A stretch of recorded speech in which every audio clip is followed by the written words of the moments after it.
prospek jangka panjang masih bagus ya Mbak Ani, karena kita tahu fundamental ekonomi kita sangat sangat bagus ya, terutama di kuartal pertama 2022 ini ditunjang oleh harga komoditas yang tinggi, aktivitas ekonomi yang udah mulai pulih juga, kan PPKM udah mulai dilonggarkan semenjak COVID gelombang ketiga yang terjadi di bulan Februari atau Maret. Sekarang kalau kita lihat aktivitas masyarakat udah kembali normal, terutama aktivitas masyarakat di kota-kota besar termasuk Jakarta. Selain itu juga dari ekonomi secara keseluruhan kita sangat diuntungkan dari kenaikan harga komoditas. Kalau kita perhatikan semenjak harga komoditas batu bara, CPO, nikel, tin naik, itu trade balance neraca perdagangan Indonesia tuh sangat bagus, dan cadangan devisa kita juga jadi stabil dan cenderung untuk naik. Ini menyebabkan kita lihat ekonomi kita udah mulai membaik dan udah mulai pulih, dan ini juga penyebabnya mungkin kenapa kita lihat rupiah kita sangat stabil ya, walaupun ada berita The Fed akan naikin suku bunga dan segala hal, tapi rupiah kita masih sangat stabil. Ini ditunjang oleh memang ekonomi kita yang membaik. Dan kalau kita lihat dari aktivitas pergerakan orang di Google itu tambah aktif aktivitas pergerakan orang. Dan kalau kita lihat dari laporan keuangan perbankan, kan beberapa bank udah melaporkan laporan keuangannya seperti Bank BCA, Bank Jatim, hari ini juga ada Bank BRI. Tapi yang kita lihat dari laporan keuangan perbankan BCA, Bank Jatim menunjukkan, dan juga BBTN itu juga baru melaporkan, dan ini mengindikasikan kondisi ekonomi yang mulai sangat pulih, mulai membaik cukup bagus di kuartal pertama 2022, dan saya prediksi saya akan terus berlanjut. Dan ini yang kata saya tadi, fundamental ekonomi Indonesia sangat bagus, dan ini akan sangat menunjang untuk IHSG juga ke depannya akan baik, walaupun sebenarnya ada resiko koreksi ya, karena IHSG itu naiknya udah cukup tinggi dan sangat cepat dalam 3 bulan naik 10%. Jadi ada kemungkinan ada koreksi, dan mungkin koreksi ini akan di-trigger oleh adanya kenaikan inflasi. Kan kita tahu pemerintah sedang menghitung ulang besaran subsidi buat BBM, buat tarif listrik, dan juga untuk gas. Dan ada merencanakan kemungkinan tarif dasar ini bisa naik. Kalau ini naik, inflasi mungkin akan cepat, dan ini mungkin akan men-trigger adanya koreksi di IHSG. Tapi walaupun ada koreksi, saya yakin koreksinya hanya sesaat. Saya lihat net foreign inflow asing masuk ke Indonesia masih sangat kuat nih, berarti optimisme dari investor-investor luar negeri terhadap IHSG sangat optimis. Jadi kalau ada koreksi, mungkin koreksinya hanya sesaat dan juga mungkin nggak terlalu dalam. Dan kalau itu terjadi, saya lihat itu akan jadi kesempatan yang bagus untuk mengakumulasi lagi saham di IHSG. Baik, terima kasih Pak. Jadi kalau untuk potensi ekonomi negara kita sekarang itu udah mulai recovery ya Pak ya, udah mulai membaik, dan sektor-sektor juga sudah seperti sektor infrastruktur nih Pak. Pada pekan lalu ini sektor infrastruktur mengalami kenaikan nih Pak. Yang menariknya cukup tinggi nih Pak, mengalami kenaikan sebesar 4,10%. Kira-kira nih Pak, sentimen apa dan faktor apa nih Pak yang menyebabkan bahwa sektor infrastruktur ini signifikan naik nih Pak? Ya, pertama sektor infrastruktur termasuk yang pergerakan sahamnya lagging. Jadi kalau kita bandingkan dengan sektor yang lain, infrastruktur termasuk yang nggak bergerak ya. Yang lain kan kita lihat naiknya udah cukup tinggi, terutama sektor batubara, sektor metal mining itu naiknya sangat-sangat tinggi. Infrastruktur masih lagging, masih belum kemana-mana. Kalau kita lihat di sini year to date masih minus sekitar 7%-an. Kalau saya lihat angkanya di Bloomberg ya, masih minus 7%. Mungkin itu penyebab kenapa sektor infrastruktur naik, karena dia lagging, valuasinya relatif masih murah karena harga sahamnya masih belum naik kemana-mana. Sedangkan secara fundamental kan sebenarnya udah ada perbaikan di saham-saham infrastruktur dari sisi laba bersihnya. Jadi karena lagi itu ini menyebabkan mereka sempat narik harga sahamnya di minggu lalu. Oke. Halo? Ya, Suara saya jelas, Pak? jelas. Oke, mungkin bisa juga dipengaruhi sama Telkom nih Pak, membukukan peningkatan laba bersih sebesar 19% year on year menjadi 24 triliun pada tahun 2021. Kinerja tersebut sejalan dengan pertumbuhan pendapatan sebesar 4,9% menjadi 143 triliun pada tahun 2021. Itu berpengaruh juga ya Pak ya? Iya. Oke, siap-siap. Kalau dari RHB sendiri nih Pak, rekomendasi saham atau saham-saham yang direkomendasikan dalam waktu dekat atau minggu ini kira-kira dari sektor apa dan jenis sahamnya itu saham apa aja nih Pak?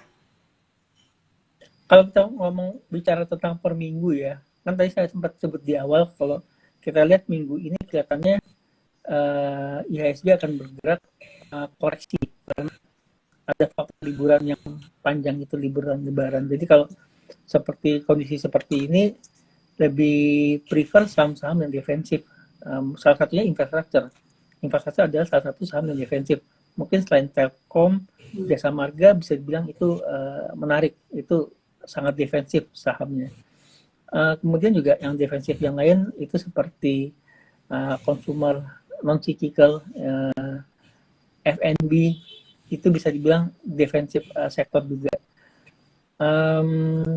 Perbankan juga saya bilang menarik. Cuma ya itu kalau kita mau trading mingguan, ya kenapa Bu Ani? Suaranya putus-putus Pak kalau dari sini. Apakah Oke, suara saya saya coba terdengar cek jelas? internet connection saya.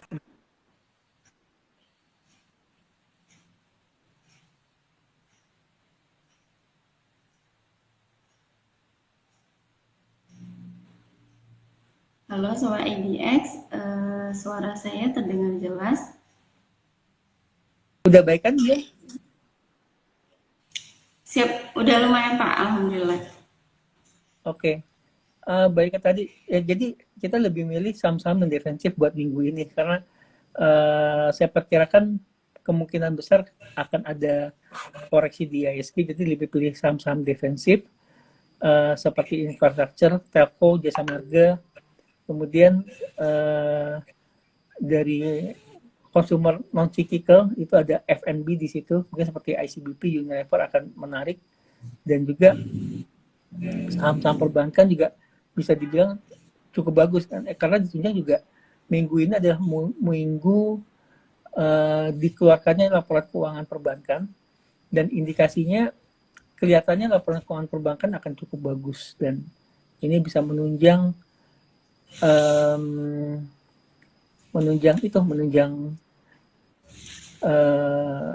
pergerakan indeks yang paling tidak terpengaruh dengan adanya kemungkinan koreksi di minggu ini.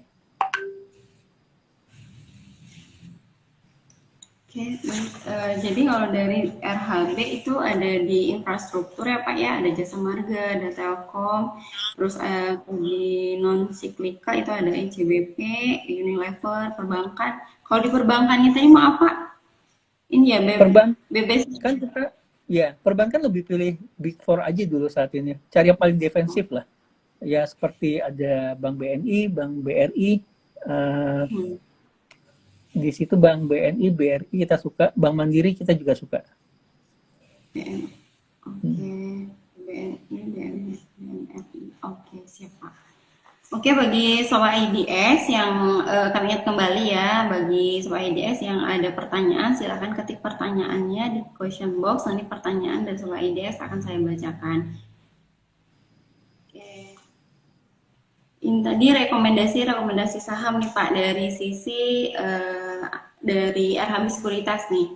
Kalau misalnya nih Pak, saham-saham yang perlu dihindari ada nggak Pak? Maksudnya dari untuk minggu ini, kalau bisa misalnya wait and see dulu gitu ya, Saham-saham sahamnya. yang sikik, saham-saham yang udah naik banyak, menurut saya dihindari ya.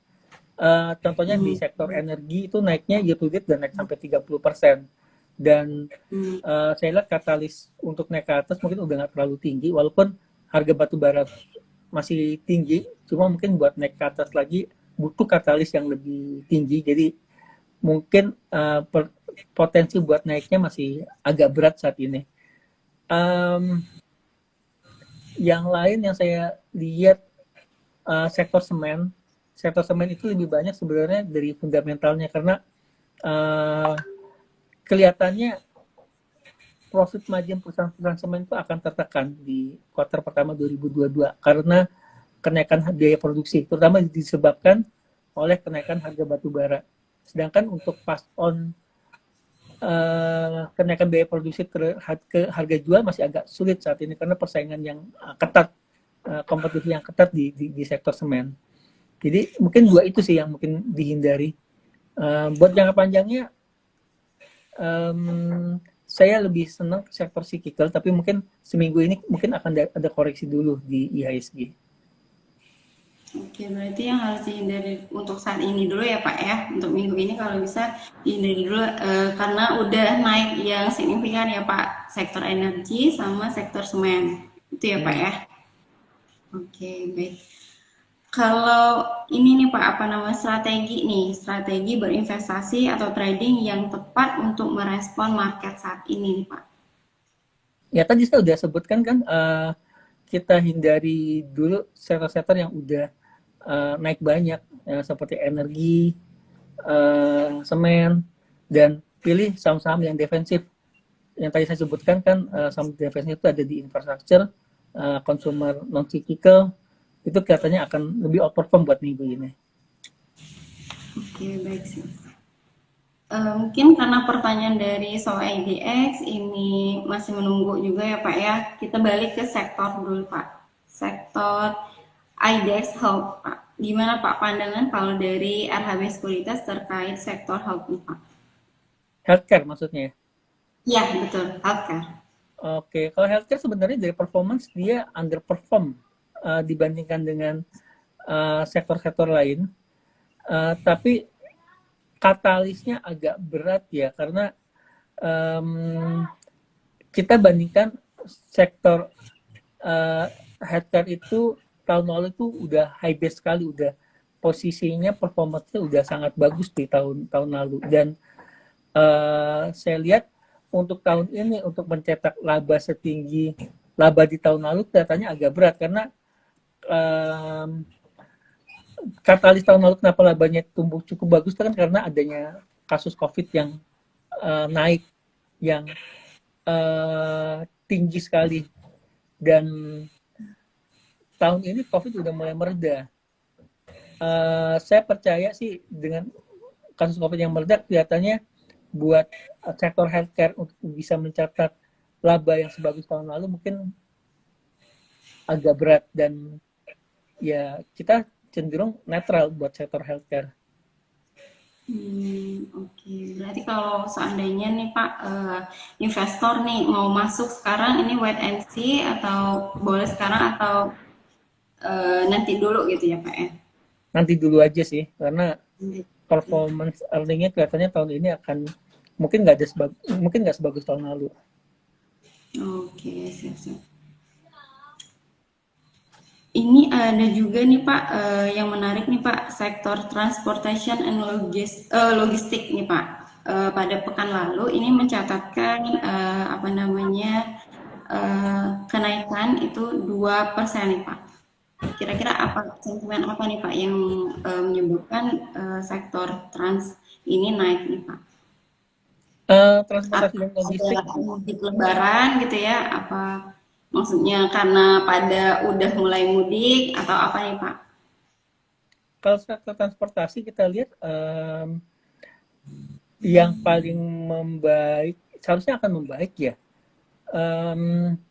karena aktivitas masyarakat udah mulai jalan, dan kalau kita lihat juga kegiatan pariwisata, turisme udah mulai sangat-sangat membaik di akhir-akhir ini, dan kondisi seperti ini sangat menguntungkan sektor transportasi karena kan pergerakan orang tambah banyak. Contoh kayak taksi ya, taksi sekarang tambah banyak orang pesan taksi karena udah banyak orang udah pergi ke pasar, ke mall, ke tempat bekerja.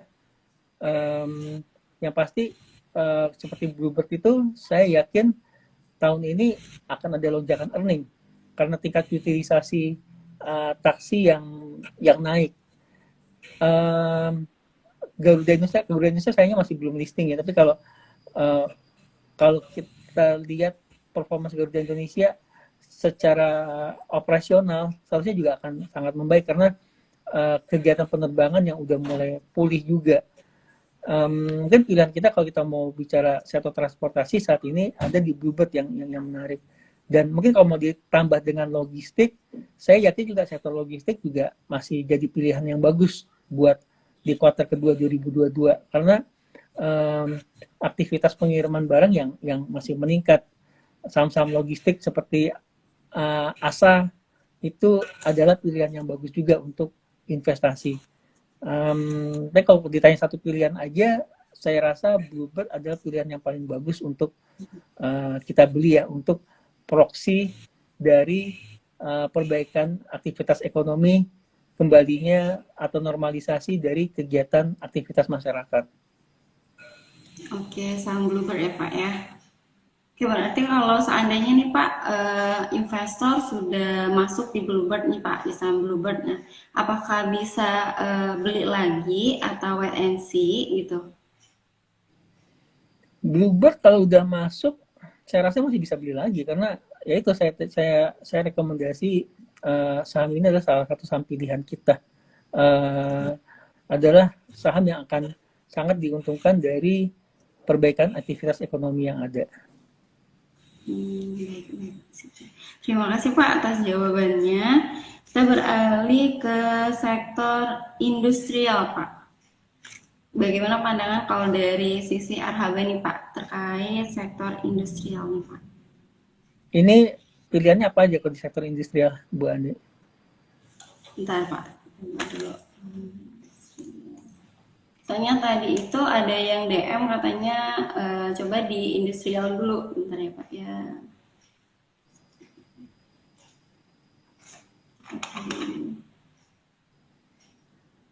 UNTR, ASII itu gimana Pak? Oke, Astra saya yakin akan cukup bagus performance-nya secara internasional.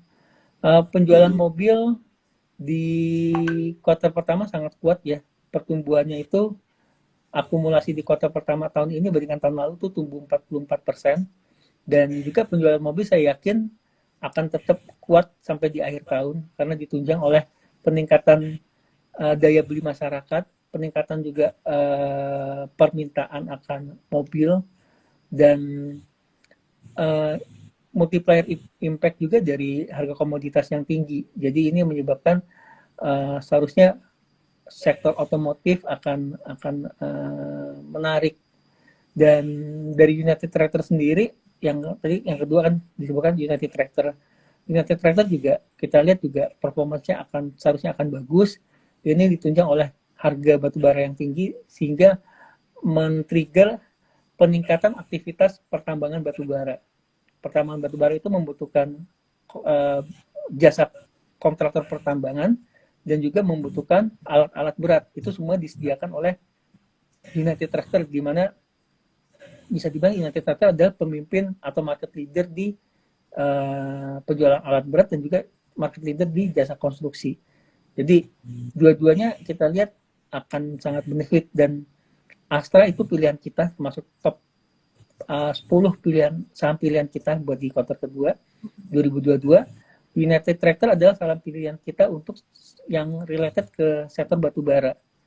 Jadi dua-duanya kita lihat prospeknya masih bagus di tahun ini, terutama di kuartal kedua 2022 ya. Oke, siap-siap. Berarti untuk masuk sekarang boleh ya Pak ya? Ya kalau masuk sekarang seperti tadi saya sebutin ya, saya lihat market katanya akan koreksi di minggu ini. Jadi ya mungkin kalau buat kita lebih long term mau simpan 2 bulan 3 bulan, oke buat masuk. Oke, siap. Oke, nah Pak. Pak, ini sudah ada pertanyaan yang masuk dari Muhammad_Arif.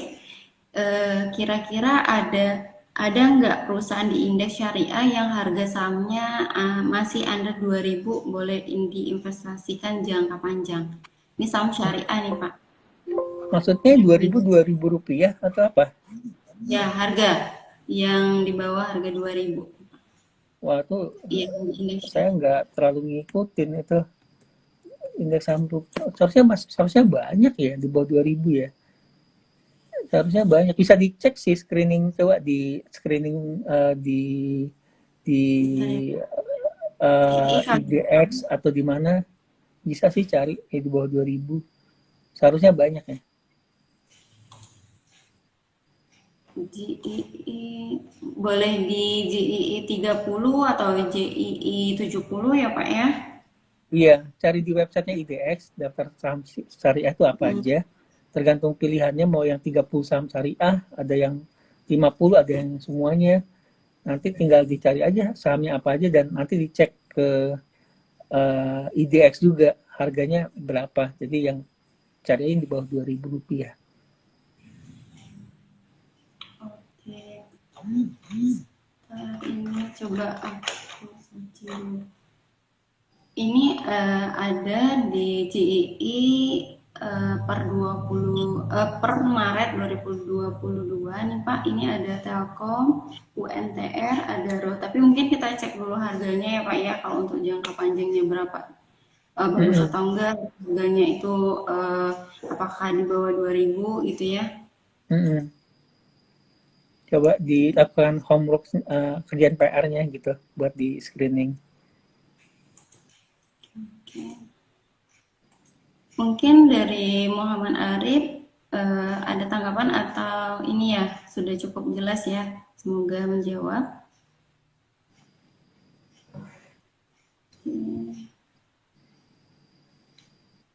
Baik Sobat IDX yang baru bergabung, jika ada pertanyaan boleh ketik pertanyaannya di question box, nanti pertanyaan Sobat IDX akan saya bacakan ya.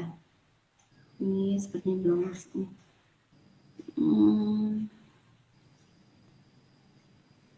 Ini kita sudah hampir bahas semua nih soal IDX dari sektor energi. Ada yang belum nih Pak ternyata dari Apa sektor basic material. Satu lagi. Mungkin, sahamnya apa aja atau kasih tahu basic investor tuh sahamnya apa aja sih di list IDX? Oke, sebentar ya Pak.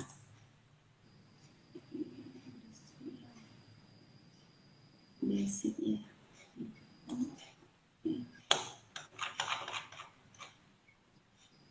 Ada MDKA Pak, ada Antam, ada Indico, ada INTP, SMGR, INKP, itu Pak mungkin beberapa pilihannya.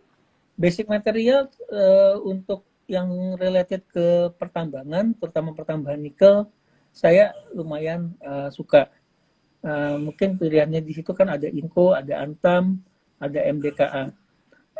Di antara itu mungkin yang paling banyak upside-nya saat ini adalah Antam. Antam kita lihat yang paling sangat diuntungkan dari ekspektasi dari kenaikan harga nikel, baik jangka pendek maupun jangka panjang. Ini seiring juga di permintaan akan nikel yang tinggi. Buat jangka pendek permintaan nikel itu didapat dari mulai tumbuhnya lagi permintaan akan baja. Buat jangka panjang ini yang sebenarnya yang paling banyak ditunggu adalah permintaan nikel untuk mobil listrik, untuk bahan baku baterai mobil listrik. Jadi basic material seperti Inco Antam seharusnya akan diuntungkan. Dan MDKA yang menarik adalah MDKA emang bisnisnya sebenarnya bisnis yang saat ini core bisnisnya masih emas dan tembaga, tapi yang update terbaru dari MDKA mereka baru akuisisi smelter untuk nikel dan juga di dalamnya katanya ada tambang nikel juga di situ. Jadi ini akan memberikan nilai tambah buat MDKA dan dan kita lihat prospeknya akan bagus. Jadi basic material yang related to nickel itu seharusnya prospeknya bagus.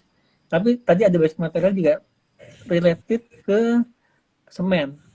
Semen seperti saya sempat bahas di awal, saya nggak terlalu suka dengan sektor semen saat ini. Karena apa? Karena biaya produksinya saat ini katanya akan naik cukup tinggi. Karena kan salah satu bahan baku untuk, bukan bahan baku, salah satu untuk biaya produksinya adalah energi. Mereka energinya itu banyak memakai sumbernya dari batu bara. Dan kita tahu harga batu bara naiknya tinggi banget saat ini.